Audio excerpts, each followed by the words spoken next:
Olá. Quem deve julgar o ministro do Supremo Tribunal Federal, o tribunal mais importante do país, quando ele é acusado de abusar do poder que tem como juiz? Na proposta do deputado Carlos Jordi, do PSL do Rio de Janeiro, quem deve julgar esse ministro é o Tribunal do Júri, formado por pessoas comuns. O deputado vai explicar para nós agora um pouco mais sobre essa ideia. Como vai, deputado? Olá, tudo bem? A todos que nos acompanham em casa, um prazer poder falar aqui a respeito de mais um projeto nosso muito importante para o nosso ordenamento jurídico. Deputado, o senhor pode começar explicando para quem está assistindo a gente o que é abuso de autoridade? O que seria esse crime de que a gente está falando aqui? Bom, existe já uma lei que tratava de abuso de autoridade e que, como vocês sabem, no ano passado, nós aprovamos uma nova legislação que trata desses crimes. Os crimes que são dos mais variados possíveis, que são cometidos por autoridades, inclusive por magistrados, por juízes. E o que ocorre é que, hoje em dia, quem comete crime de abuso de autoridade, seja na primeira instância, falando de magistrados, primeira instância, segunda instância, nós temos como recorrer a determinadas instâncias. Mas quando chega no STF, né, quando falamos de ministros do Supremo, nós ficamos reféns ao próprio Supremo. Hoje o que nós percebemos é que há uma hipertrofia de competências muito grande. O STF se tornou um poder acima dos outros poderes, né? Nossa Constituição fala que os poderes são harmônicos e independentes. O Poder Judiciário, o Poder Legislativo e o Poder Executivo. No âmbito federal seria o STF, o Legislativo representado pelo Congresso Nacional com o Senado e a Câmara dos Deputados, e o Executivo pela Presidência da República. Só que nós percebemos que, com o passar do tempo, o STF, como eu disse, teve uma grande hipertrofia de competências e hoje ele se torna a última instância em qualquer caso.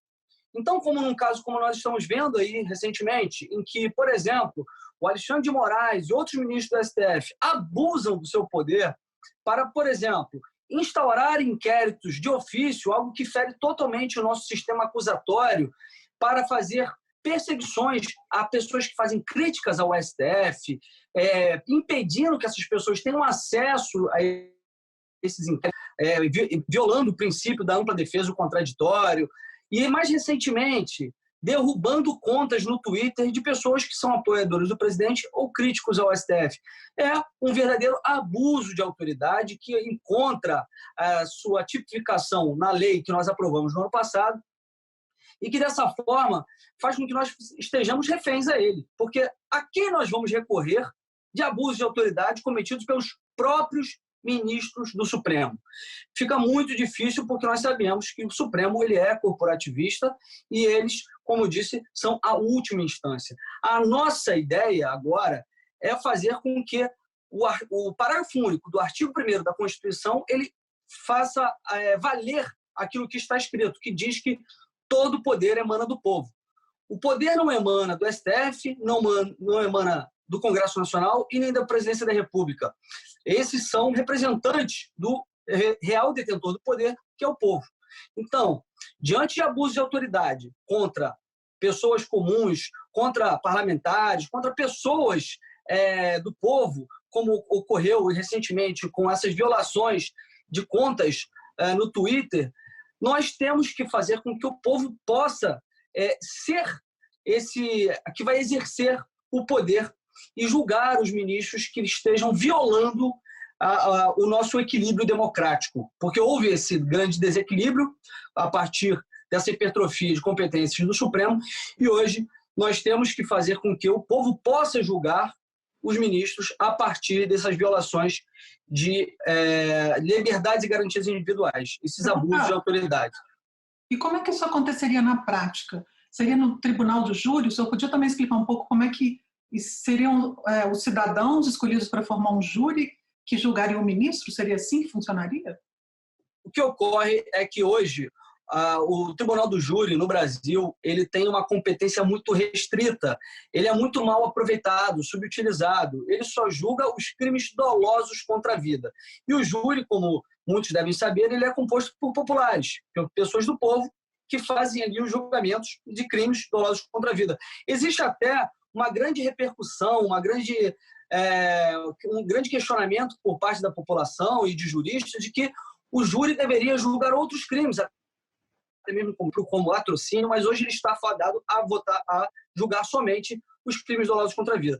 E o que nós queremos é ampliar a competência do Tribunal do Júri para que o Tribunal do Júri possa receber as denúncias de crime de abuso de autoridade cometidos por ministros do Supremo e, a partir de uma avaliação por parte do Tribunal do Júri, aceitar a denúncia ou rejeitá-la e, assim, também poder fazer o julgamento dos ministros do Supremo que cometam crimes de abuso de autoridade. É uma proposta para devolver o poder a quem realmente é o detentor, o legítimo detentor do poder, o povo. Deputado, hoje existe um papel também do Senado Federal quando existe algum crime de responsabilidade dos ministros do Supremo? Como é que tem um papel do Poder Legislativo também? Existe, todos nós sabemos que hoje as denúncias de crimes de responsabilidade passam pelo crivo do Senado. Só que nós sabemos que hoje o Senado, infelizmente, há uma cultura corporativista, até mesmo com relação ao Supremo, de não querer aceitar essas denúncias. Nós mesmos já fizemos vários, eu já fiz pedidos de impeachment do Alexandre de Moraes por possíveis cometimentos de crime de responsabilidade, só que o Senado, obviamente, que ele não aceita essas denúncias, não coloca para tramitar. Então, nós ficamos sempre fadados a esse entendimento do presidente do Senado de que não se deve colocar para frente denúncias contra ministros do STF. Então, nós temos que dar isso para quem pode realmente exercer o poder legitimamente e sem nenhum tipo de conluio com os ministros ou com outras casas, como é o caso do Senado com o STF. Nós temos que dar para o povo, para os populares, para o Tribunal do Júri, a alternativa de poder estar recebendo denúncias e fazer o julgamento de ministros que exerçam de forma exacerbada o seu poder, cometendo crimes de abuso de autoridade.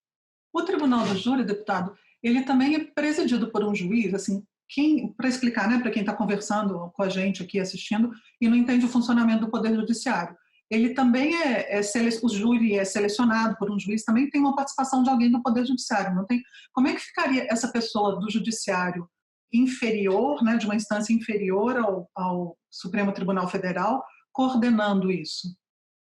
Eu já fui questionado a respeito disso, né, por haver um juiz que é de uma instância inferior que preside o Tribunal do Júri. Mas, na verdade, o juiz ali é um mero sentenciador.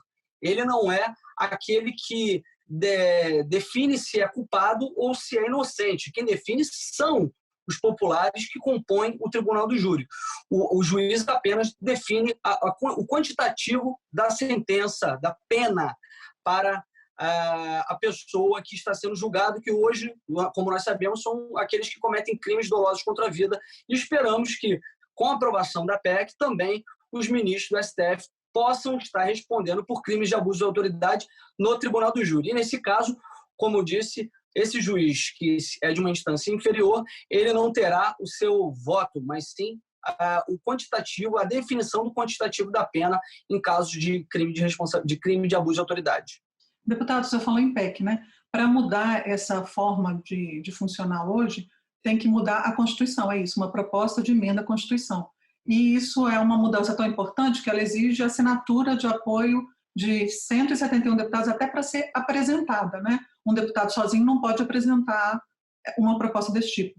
O senhor está colhendo as assinaturas? Como é que está o andamento dessa proposta do senhor? Exatamente. A PEC, ao contrário dos PLs, as propostas de emenda à Constituição, são diferentes dos projetos de lei. Que o projeto de lei, você simplesmente faz o seu projeto e protocola, já tem um número e já pode torcer para tramitar ou fazer requerimento de urgência para ele estar tramitando. A PEC, ela já tem um rito bem mais burocrático. Você precisa, inicialmente, de 1/3 dos deputados, a assinatura dos deputados, e nesse caso são 171 assinaturas, para fazer com que ela comece a tramitar. E aí, a partir daí, ela tem um número e, para a sua aprovação, precisa-se de 3/5 de quórum em cada casa do Congresso em 2 turnos. Ou seja, aprovando, tendo a sua PEC já protocolada, você pode votá-la, nesse caso, inicialmente, pela Câmara, tem que ter 3/5 de aprovação do colegiado, né, da Câmara dos Deputados, e a partir daí mais um turno de aprovação para depois ir para o Senado e também o mesmo processo, o mesmo rito, né? 3/5 num turno e 3/5 no outro. E assim consegue se aprovar para fazer uma modificação na Constituição.